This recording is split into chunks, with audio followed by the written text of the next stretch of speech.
आप देख रहे हैं इंडिया टाउन न्यूज, भारत की बात।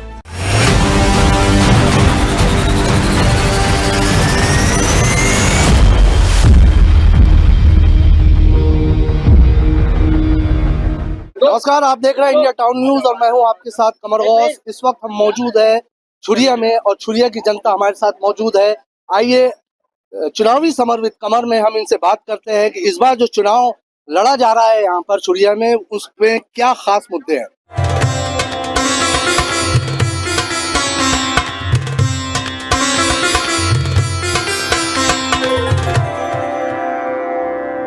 बताइए क्या खास मुद्दे हैं जिस पर चुनाव लड़े जा रहे हैं। देखिए, पहला तो ये है कि यहाँ पर लगातार कांग्रेस के नगर अध्यक्ष बने। सूर्या नगर पंचायत में जितने भी विकास कार्य हुए हैं, पूरे नगर पंचायत कांग्रेस के अध्यक्ष के कार्यकाल में आज तक भारतीय जनता पार्टी का नगर अध्यक्ष यहाँ पर नहीं बन पाया।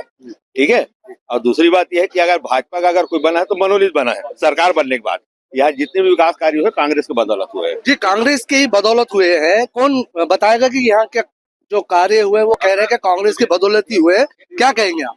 मैं पूछना चाहूंगा कि कांग्रेस के शासन काल में माननीय भूपेश बघेल जी के द्वारा 1 करोड़ रुपए मंदिर के लिए देने का वादा किया गया था और उस समय मंदिर कमेटी के जो अध्यक्ष थे वो माननीय रितेश जैन जी थे। क्या वो 1 करोड़ रुपए आया? इनकी विधायक श्रीमती छन्नी साहू जी ने 15 लाख रुपए मंदिर की सीढ़ियों के लिए दिया हुआ था। क्या वो पैसा आया? जबकि उस समय पे माननीय रितेश जैन जी जो है वो मंदिर समिति के अध्यक्ष थे और इनकी सरकार थी और इनका अध्यक्ष था। तो ये जब उस समय नहीं कर पाए तो अभी क्या करेंगे, मेरे को ये बताएं। जनता सीधा सवाल कर रही है कि पहले नहीं कर पाए तो अब क्या करेंगे। हमारे छोटे भाई सलमान खान जी ने मुद्दा उठाया कि हमारे कांग्रेस के शासन में 1 करोड़ रुपए ये घोषणा हुई थी, तो मैं तो ये उनके ऊपर ये जो आरोप लगा रहे हैं वो सीधा सीधा मिथ्या है। आज अब अगर गूगल में भी सर्च करके देखेंगे तो भेंट मुलाकात में माननीय मुख्यमंत्री भूपेश बघेल जी आए थे तो उन्होंने जीर्णोद्धार का बात जरूर उठाया था। लेकिन मैं आपको इससे पहले एक बात और बताना चाहूंगा, जब 2008 में जब ये भारतीय जनता पार्टी श्री रमन सिंह जी की भी सरकार थी और उस समय आदरणीय हमारे पूर्व विधायक श्री राजेंद्र पाल सिंह भाटिया जी मौजूद थे, तो उन्होंने भी डॉक्टर रमन सिंह जी से 45 लाख रुपए का छुरिया मंदिर के लिए घोषणा करवाया था। और ये आज तक वो भारतीय जनता पार्टी की सरकार के बाद भी आज तक वो 45 लाख रुपए छुरिया में नहीं आया। और ये जो इस प्रकार के ये जो मिथ्या आरोप है और उसी के कारण ये माता दंतेश्वरी का ये श्राप है जिसके कारण भारतीय जनता पार्टी की सरकार भसक गई। जी, दोनों पार्टियों पर बराबर इल्जाम लगे हुए हैं। दोनों पार्टियों पर बराबर इल्जाम है, आप क्या कहेंगे। मैं ये कहना चाहता हूँ, हमारे जो समिति के जो नगर मंदिर समिति के जो अध्यक्ष जी हैं, आप बोल रहे हैं कि 1 करोड़ का विकास कराएंगे मंदिर के लिए। मंदिर में वहाँ प्रदर्शनी स्थल बना है, हम पूजा करने जाते हैं शनिवार को, वहाँ पास ओवरफ्लो का जो पानी बह रहा है उसके लिए नोजल लेने के लिए आपके पास पैसा नहीं है, लेकिन 1 करोड़ का आप विकास कराएंगे। आप कोई नोजल लीजिए, पहले नोजल लगाइए, शनिवार को हम दर्शन करते हैं, कोई 1 करोड़ का नहीं होगा। और इन लोग हर साल बहाना बनाए हैं, दशहरा के दिन शाम को सब प्रतिनिधि बैठते हैं और छुरिया मंदिर के लिए 5 लाख की घोषणा करते हैं, 5 रुपया भी नहीं आता और आता भी है तो किधर जाता है, ये हमारे प्रतिनिधि का। जी, जिस तरह के इल्जाम लगाए जा रहे हैं, चाहे बीजेपी की तरफ से हो चाहे कांग्रेस की तरफ से हो, ये बात खुलेआम सबके सामने कहा जा रहा है कि इधर भी घोटाला हुआ है और उधर भी।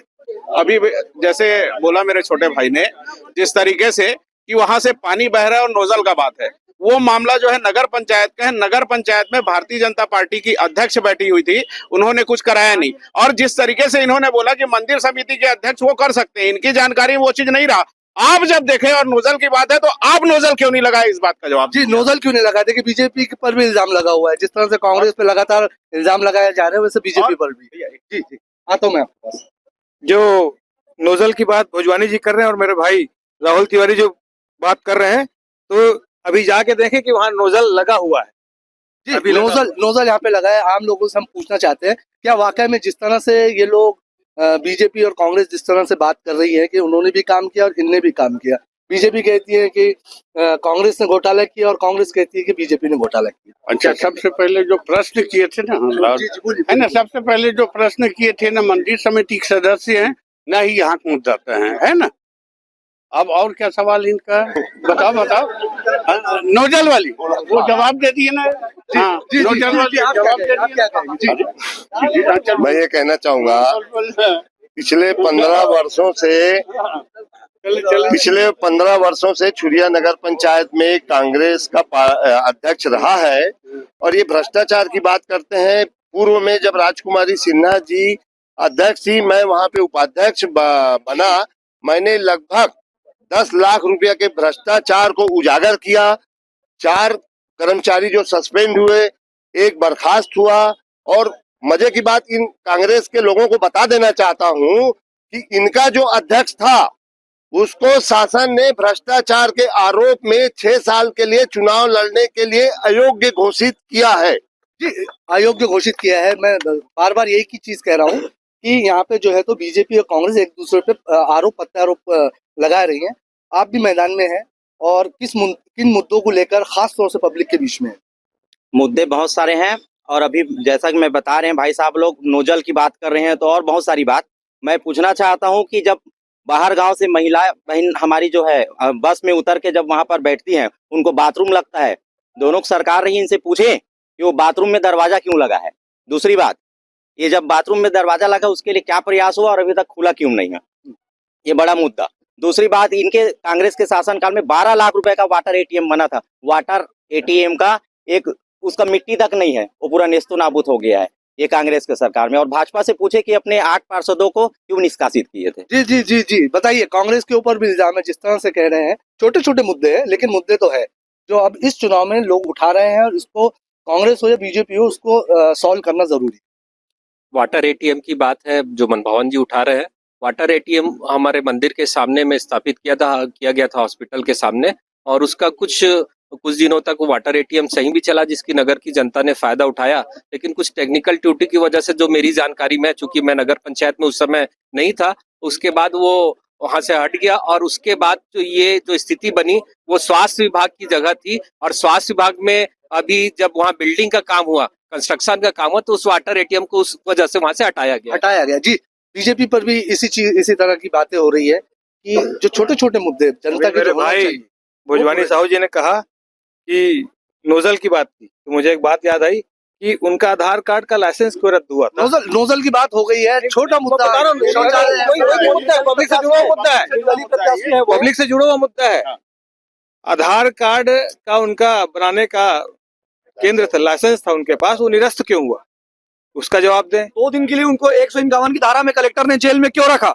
उन्होंने जो भ्रष्टाचार उन्होंने भी जो किया लोगों के साथ, ये छुरिया की जनता, पूरी छुरिया की जनता जानती है कि एक आधार कार्ड बनाने में कम से कम 4 से 5 चक्कर उनको काटना पड़ा है और हर बार उनको 100 रुपए से 150 रुपए तक का देना पड़ा है। तो आज वो भोजवानी साहू जो मतलब एक आधार कार्ड बनाने के लिए उनको 500 रुपए लग रहे हैं ना, 4 से 5 चक्कर में, है ना, हर बार उनको 100 रुपए। तो वो भोजवानी साहू जो आपको जी जी जी जी जी जी जी जी जी आइए आगे आऊंगा टेंशन मत। भोजवानी साहू से मैं एक सवाल करना चाहता हूं मैं कि ये प्रचार कर रहे हैं कि मैं गरीब दुलरुआ का बेटा हूं, ठीक है, और कमजोर आदमी गरीब आदमी हूं, और ये दोनों पार्टी बहुत मजबूत है। तो मैं इससे पूछना चाहता हूं कि 30 लाख का जो मकान बनाया है और ये 15 लाख के गाड़ी में घूम रहा है और 3.5 लाख के वो क्या बोलते हैं मोटरसाइकिल में घूम रहा है, ये सब कहाँ से आया? मैंने 2 मिनट मैंने लोगों को परेशान होते अपने दुकान में पानी भी पिलाया है। गरीब जो 50 किलोमीटर से आते थे उनकी आत्मा क्या बोलती थी जो, और ये मात्रा चेंज कर देते थे। ये इतना मतलब लोगों का ये झेले। 2 मिनट मेरी बात पूरी नहीं हुई, अभी बम फूटने वाला है, अभी शुरुआत हुआ है। तो ये इस टाइप का मतलब एक आदमी को 10 बार परेशान किया गया है और अभी भी कोई आधार कार्ड लेने जाता है तो ये अध्यक्ष है वहां पे दबाव डाल के लेने नहीं देता है। जी आपके ऊपर पर्सनल अटैक है, पर्सनल अटैक है जी, पर्सनल अटैक है। 2 मिनट मैं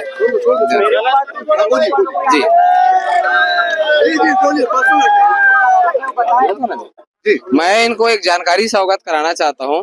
ये पहले ये बोल रहे थे कि मेरे को जो लाइसेंस निरस्त हुआ है, ये प्रमाणित करे कि कौन सा लाइसेंस निरस्त हुआ है। और मैं ये प्रमाणित कर सकता हूँ कि छुरिया के जो पत्रकार हैं और छुरिया के जो हितग्राही हैं और ये बड़े बड़े नेता जो बात कर रहे हैं, मेरे को फर्जी केस में फंसाए थे और यहाँ के तहसीलदार, एसडीएम और तहसीलदार से मिलके मेरे पर्चे में 16 तारीख का जमानत है और इन्होंने 18 तारीख का रिहाई आदेश किया है। मैंने थाना में भी और जेल में भी आरटीआई लगाया है। जेलर ने मुझे कहा कि आप राजनांदगांव जिला में ऐसे पहले बंदे हो जिसने जेल में आरटीआई लगाया है और लोग फर्जी आवेदन किया है। यही आपका छुरिया नगर पंचायत का पत्रकार मुजम्मिल, जिनको पूछिए कि वो कितना आधार कार्ड बनाया है, उस डेट का आप रसीद निकलवाइए। यहाँ तक तो ये बताऊं भैया, यहाँ ऐसा हो गया है बच्चा पैदा नहीं हुआ है और छठी मना लिया गया है। आप ये समझिए कि इनके द्वारा यहाँ तक प्रताड़ित किया गया है, यहाँ तक भी प्रताड़ित किया गया है। मुझे जेल भेजने की कार्रवाई 14 तारीख को किया गया है, लेकिन मेरे अधिकारी द्वारा, नाथ गांव के अधिकारी द्वारा ये लिख के दिया गया है, भोजवानी साहू को अनुभागीय अधिकारी द्वारा जांच करके दिनांक 10 तारीख को जेल भेजने की कार्रवाई की है। इस भाजपा सरकार के खिलाफ बहुत किया है। मैंने जब RTI के लगाया तो वहां पता चला कि मेरे को 11 पन्ने का आवेदन मिला, लेकिन किसी वकील से माध्यम से पता चला कि आपको आवेदन की कॉपी छुपाया गया है। तब मैं रिहाई आदेश निकाला। उस रिहाई आदेश में लिखाया गया कि आपके साथ सरकार के द्वारा मिलकर और यहाँ के शिवराम कंवर जो तहसीलदार थे उनके साथ मिलकर ये भ्रष्टाचार किया गया है। मैं उसकी कॉपी आपको 10 मिनट के अंदर दे सकता हूँ। जी, जिस तरह जी और भी लोग हमारे साथ जुड़े हैं जी, कुछ कहना चाह रहे हैं। मैं अभी वर्तमान में घोघरे का सरपंच हूँ। मैं भोजवानी साहू जी से पूछना चाहता हूँ, अभी तक जनपद के माध्यम से कई चॉइस सेंटर लोग को अधिकृत करते हैं आयुष्मान कार्ड के लिए, आधार कार्ड के लिए।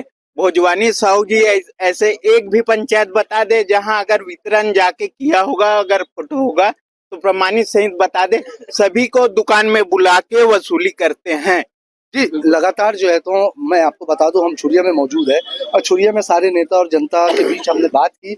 अब देखना यह है कि चुनाव करीब है, चुनाव में वोट डलेंगे, कौन जीतेगा और वो छुरिया का उद्धार करेगा। फिलहाल चुनावी समर्पित कमर में इतना ही। हम फिर मिलेंगे किसी नई जगह पर, तब तक के मुझे दीजिए इजाजत। नमस्कार।